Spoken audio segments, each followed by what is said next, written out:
Welcome back to my YouTube channel. સ્વાગત છે તમારું આજના ફ્રેશ નવા બ્લોગમાં. અને આજે હું બનાવવાની છું સ્ટ્રોબેરી મિક્સ.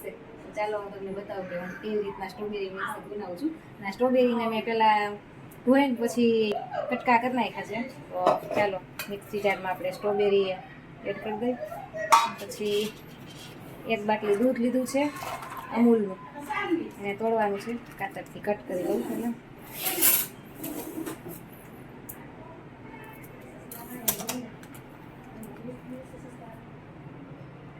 જરૂરિયાત મુજબ નાખીશ. અત્યારે હું મારે 4 ગ્લાસ કરવાનું છે ને, અડધી બાટલી નાખું છું હું.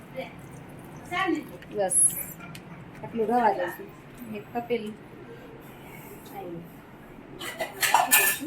પાછું જોઈએ તો નાખીશ. અને હવે જો આ છે વેનીલા ફ્લેવરનું આઈસ્ક્રીમ. તો 2 ડબ્બી હું લાવીશું. તુષારે મગાવી દીધી એટલે નથી લાવી. એને આમાં એડ કરી દેવાનું છે.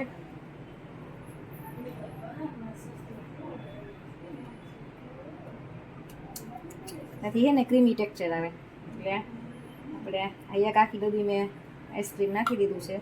સ્ટ્રોબેરી થોડી ખાટી મીઠી છે તો અહીંયા હું થોડીક સુગર પણ એડ કરું છું, એટલે કે ખાંડ. કે આઈસ્ક્રીમ એ ગળું હોય જ. અત્યારે હું 3 ચમચી નાખીશ, 2-2.5 ચમચી 3 નાખી દીધું. તો મિક્સી જારમાં આપણે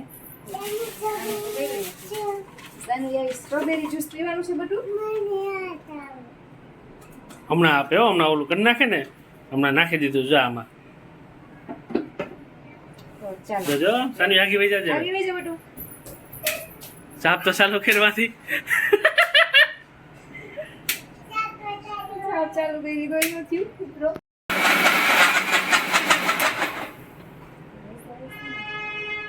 પીસાઈ તો છે. ફરી વાર આવવા દે હમણાં.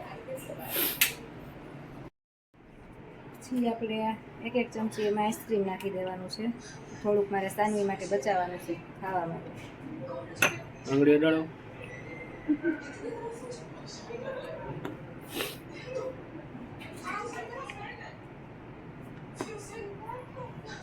ઓકે, તો આપણું મિલ્ક શેક હજી રેડી ઉભા છે. રહ્યો. હજી એને માથે એમ નાખવાનું છે, એકદમ મસ્ત લાગે.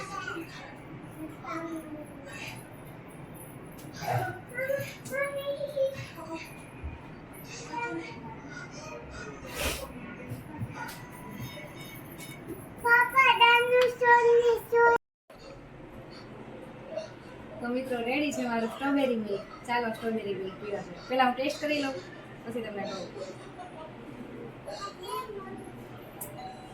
બહુ મસ્ત બન્યું છે. સાચી નો મિત્રો, એક વખત તમે જરૂરથી બનાવજો.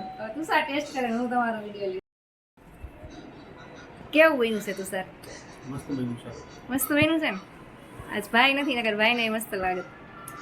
ચાલો આઈસ્ક્રીમ ખાવા. હાલો બધાયના ગ્લાસ લઈ લ્યો ત્યાં.